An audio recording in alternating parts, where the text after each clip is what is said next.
Hi everyone, I'm Arthur Dickins and it's my Rugby Legends podcast. In each episode, I interview an amazing rugby player or coach to get their insight and advice for young rugby players just like me who are keen to learn and get better. In this episode, I'm really excited to be speaking with Finn Smith, Northampton Saints and England fly-half. Still only 23, Finn is fast becoming a legend at Franklin's Gardens with over 70 appearances for the club and scoring 700 points. In his second season at Saints, he won the RPA Players Player of the Year.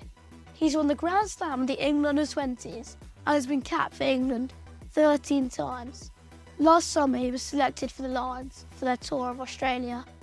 I hope you find Finn's knowledge and wisdom as helpful as I did. Enjoy.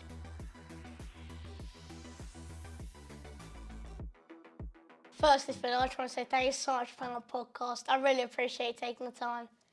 Oh, mate, don't be silly. Don't be silly. I'm really excited to chat to you for a little while. So, yeah, thank you for having me on. So firstly, Finn, you picked up an injury a couple of weeks ago. How is it and how are you feeling? It's okay. Yeah, I've got a little tear in my calf. So, yeah, a bit annoying. But, yeah, I'm doing everything I can to get back fit. I'm currently hoping to be back for the start of the Six Nations. So, yeah, very good. Thanks for asking. And what kind of stretches or exercises are you doing to make it get by the time quicker? Yeah, I'm doing lots of weights on it at the minute. So I've got a little weak point in my calf. So I'm just trying to get it as strong as I can.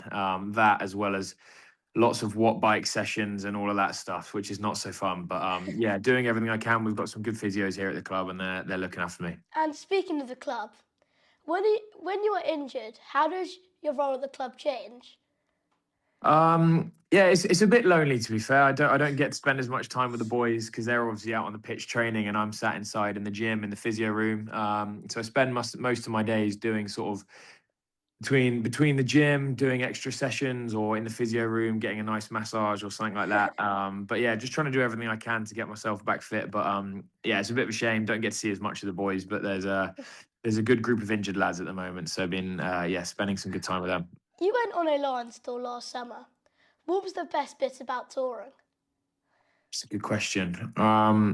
Besides from getting to see everywhere in Australia, which was amazing, I would say getting to know and play with and make memories with some of the best players from all the different countries, all the Scotland, Welsh, and Irish boys. Yeah, it was pretty amazing. You know, there's some of the best players in the world on that tour, and yeah, just getting to spend some awesome time with them and pick their brains around what they think on the pitch and just having a real laugh with them off the pitch and drinking a few beers together. Yeah, it was made some really good memories. Sounds amazing. Yeah, it was cool. And who did you meet who most surprised you on the Lions tour? Good question. Everyone was lovely. I spent a lot of time rooming with some of the Irish boys. So I roomed with James Ryan, Gibson Park, and Gary Ringrose a lot. But I would say I had a really weird bond with Andrew Porter, the prop. I usually try and stay away from the props because they're sometimes a bit weird. But yeah, he was weird, but good weird, and we got on really well. So he surprised me. He was a lovely guy. Out of the Irish boys who you roomed with, which was the nicest to room with? I spent the most time with James Ryan, but I'd say James and Gibson Park. He was very tidy. Yeah, very almost obsessed with how clean he kept his side of the bedroom, and yeah, he's got some good music taste too. So he was on the speaker every night, and we would just chill out and yeah, have a good chat. So yeah, I'd say him. What kind of songs did you play?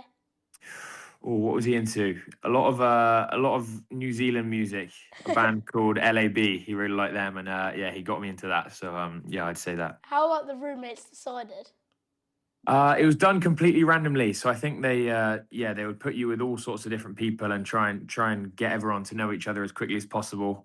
So I was with loads of random people, and then when the test matches at the end of the tour were going on, they would sort of put you with someone that they think you're really comfortable with.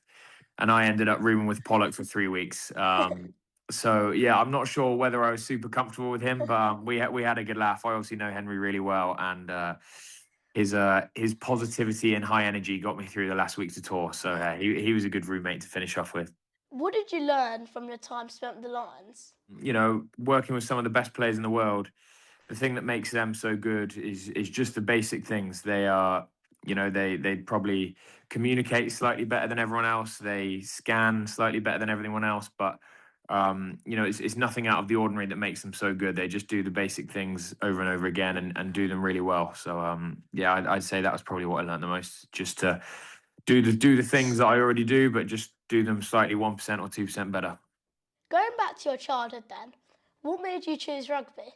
I originally loved tennis. I played loads of tennis growing up. That was my favorite sport. I was a big Andy Murray fan and used to play loads. But after that, I'm from a rugby mad household. We were obsessed with it, and I went to Warwick, which was like a big rugby school. So when I joined Warwick, I wanted to run around and play with all my mates, and we used to get stuck in at lunchtime and stuff like that. So yeah, it was kind of a mixture of family and school, which I imagine is similar to you. Are you at a big rugby school? It's an alright big rugby school, and I've been playing a lot of tennis recently as well. I mean, oh, good lad, good lad. Yeah, they're the best two sports for sure, for sure. And then speaking of Warwick, what was it like playing the under-15 cup final at Twickenham versus Wellington? Yeah, it was terrifying. Right, I don't actually remember too much of that game because I was so nervous. All I remember was that they had a big, strong prop who was also called Finn Baxter, that scored a hat trick against us that day, and I still remind him about it every time I see him in England camp. That it was unfair how much bigger he was than everyone else. But yeah, that was cool. So Finn Baxter was my arch nemesis for a little while. But yeah, it was very nerve wracking. I remember, I was far more nervous for that game than I am for playing at Twickenham now. But maybe that's because I'm a little bit more experienced. But yeah, it was a really cool experience. And yeah, hopefully you get to play there soon. It's a very cool stadium. Exactly.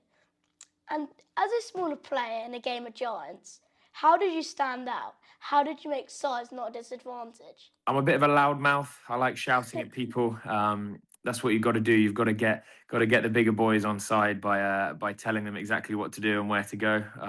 So yeah, I'd say being really good with my communication, and then I worked really hard at my skills, so my passing and my kicking. I probably couldn't and still can't run over people and run around people, but I like to think that I've got some decent skills that can put those bigger guys in a bit of space, and they can do the running around people for me. So yeah, I'd say my communication and really working hard on my skill set. Thank you. And what would you say you enjoy most about playing fly half? I'd say I love the fact that we get to be the big decision makers. We're the guys that sort of control the attack. We get loads of touches on the ball. We get the opportunity to see space, and I also love having the responsibility of doing most of the kicking as well, the goal kicking and kicking to touch and stuff like that. So yeah, I like being the boss. I find it very enjoyable, and yeah, there's lots of challenges you have to solve throughout the game, whether you're against different defenses, they're putting more pressure on you, less pressure on you, all of that sort of stuff. So yeah, I like the problem solving side of it as well. Yeah, I should play fly half as well. I can't wait for the kicking in year nine. Yeah, oh nice. When did you get to do that? What year are you in now? Oh, I'm in year eight, so I'll go into year nine in September. Should be fun. Oh, so next year you're going to be nailing it. Yeah, Good hopefully. lad. Good lad. And what would you say is the hardest part about playing fly half?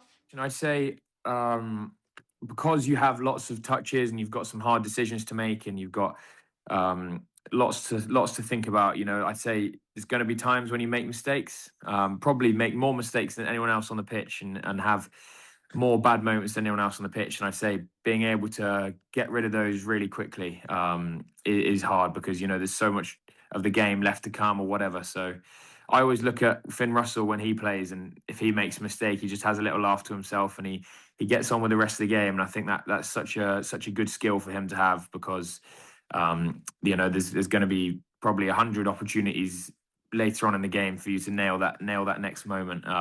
So yeah, being able to park it and move on, I'd say that's one of the hard things about playing fly half. What's one piece of advice you'd give to someone who wants to play fly half?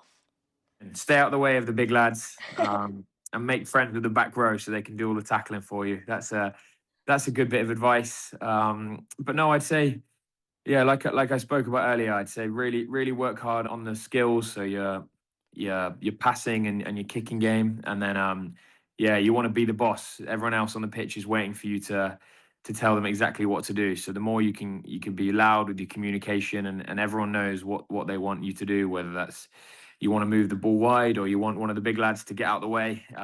You've got to make sure that you're really clear when you tell them. So yeah, I'd say work on your skill set, try not to get in front of the big lads too much and be as good a communicator as you can. Next time I have a game, I'll remember to do that.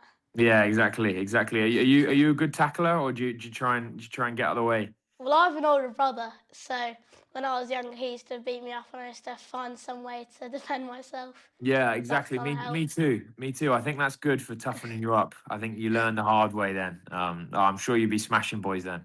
What's one thing that fans misunderstand about your position? It's a good question, actually. I've never been asked that before. A lot of fans only see what happens on match day, so the 80 minutes that you're playing. And I actually think some of the best fly halves I've played with are just like another coach. I think of someone like George Ford. The fans will only see the 80 minutes that he plays at the weekend, but actually his impact on the team is throughout the week is hard to describe with how much of a good leader he is. He's like having another attack coach, another kicking coach, and another defense coach who then turns up and plays at the weekend. And I'd say as a fly half, that's a big part of your job. You've got to make sure everyone around you knows exactly what you want from them and what the tactics look like and all of that stuff. So yeah, I'd say obviously the fans see the bit of the weekend, but you've got to really have an impact throughout the week as well, so that the team can go and prepare to play well. Speaking of a match day, can you walk us through your typical pre-match routine? So I'd say my pre-match routine for a home game starts. I'll talk you through Northampton. So we go and do the captain's run the day before a game, and then I do some kicking in that, and then I maybe have a nice massage and sit in the hot tub for a little while. So that's nice. And then we all go to a local coffee shop in Northampton, and we all drink milkshakes. That's become a bit of a tradition from us. It started in the year we won the Premiership. We all used to go and get a big milkshake the day before the game just to give us a bit more energy for the match.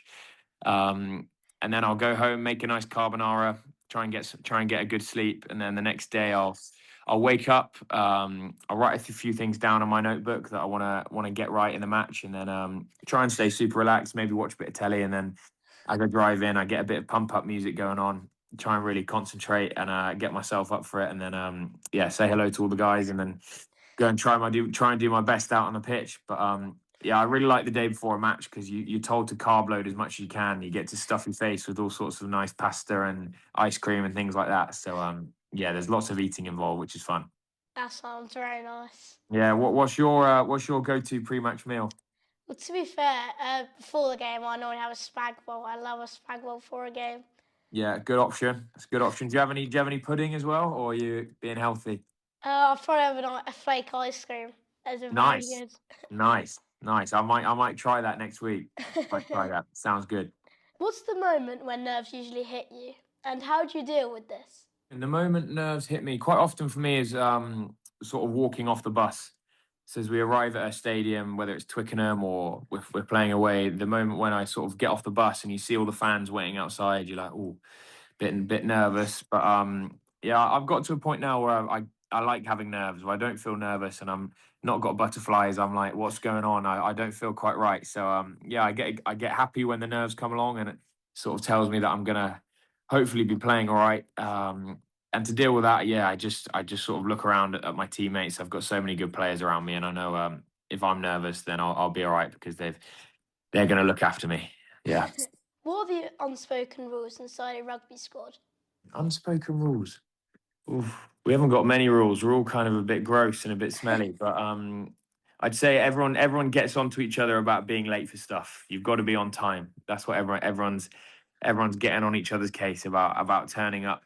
Even if you're 1 or 2 seconds late for a meeting or a training session or something like that, you have to pay a fine. So we're all strict on making sure that everyone's punctual. But yeah, there's not too much that goes on that you don't know about. We're pretty big, and we all like to have a bit of a laugh with each other, and it's never too serious. So yeah, it's the best job in the world. It's just like going to work with your best mates every day, and I'm very lucky.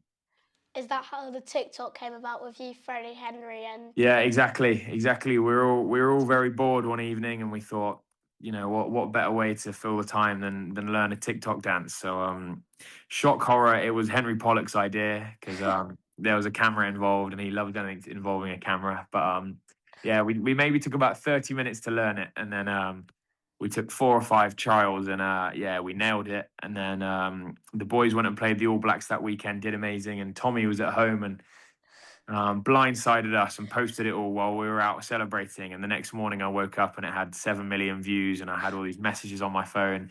And my dad was texting me telling me that he was ashamed of me and all of this stuff. But yeah, it was very funny and I can't believe how viral it went. So maybe we'll have to do another dance now we're back in camp. I'll have you got any ideas, any of your favourite ones at the minute, or should I see what's trending? I think the one that you get is very trending at the moment since it's rugby season. But Yeah. probably have to look. There's not much trending at the moment for dances, really. Yeah, send me a dance over, and I'll see if I can convince the boys to do it. Who should I try and get involved? Who do you want to see? Henry Ellis Genge, I think will be quite funny. I think it might be difficult to convince him, but you never know. And probably whoever's the funniest, to be honest. Yeah, okay. Great. I'll see if I can get Ellis to join in with us. That'll be funny watching him dance around. How is the changing room environment difference between Saints and England?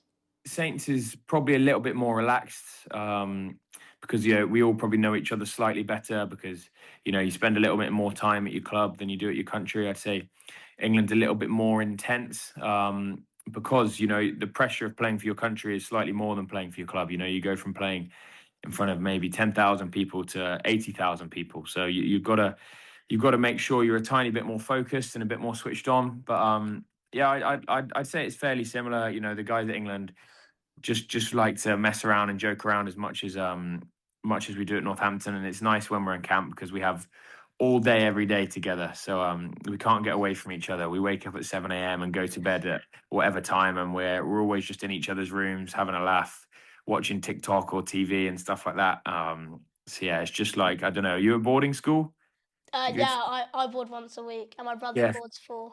Oh, really? So just like that, just like being at boarding school. We're in a big boarding school. We all go to the canteen for dinner at night and then go out and do rugby practice together as well. So I'm sure it's exactly the same as boarding school for you. Yeah, so fun. It is. It's good. It's a good laugh. I really enjoy being in camp. What's harder to turn around? Being 20 points down and playing well, or being 20 points down and playing poorly?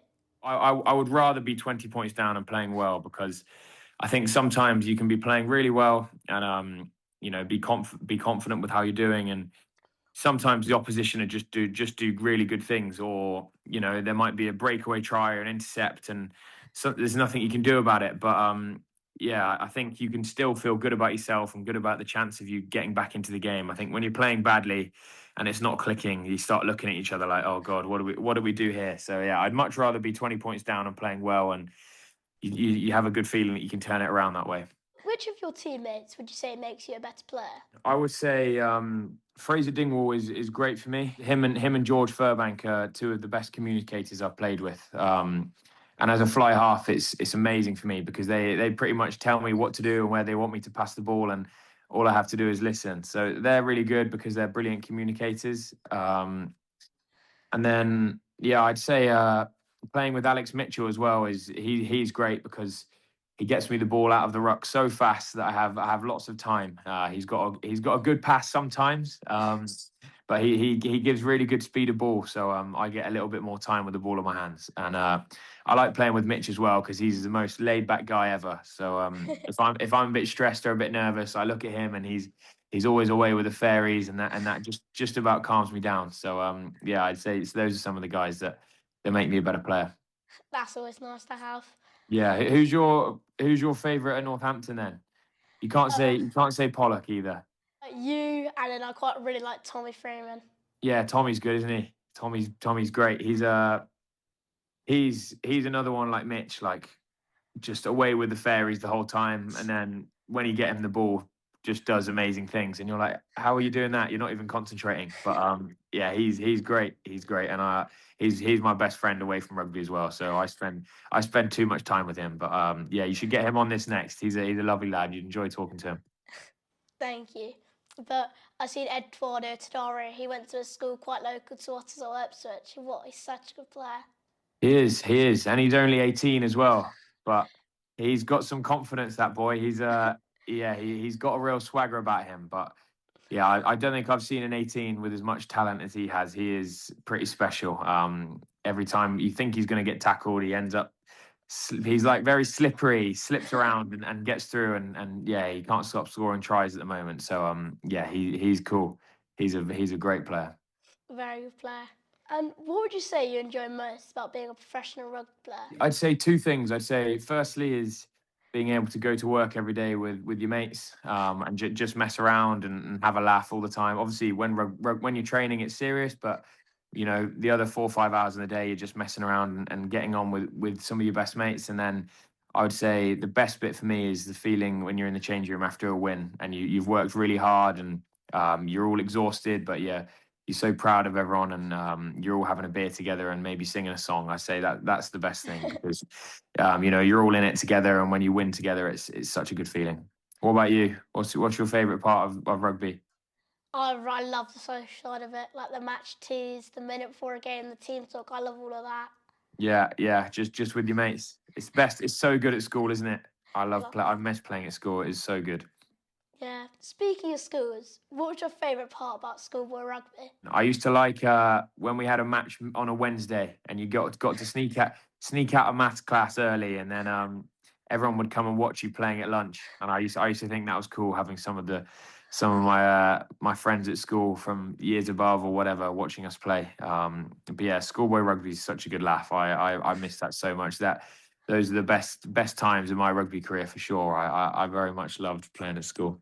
And final question, what are you most proud of in your rugby career to date? I'd say my favourite match I've played in.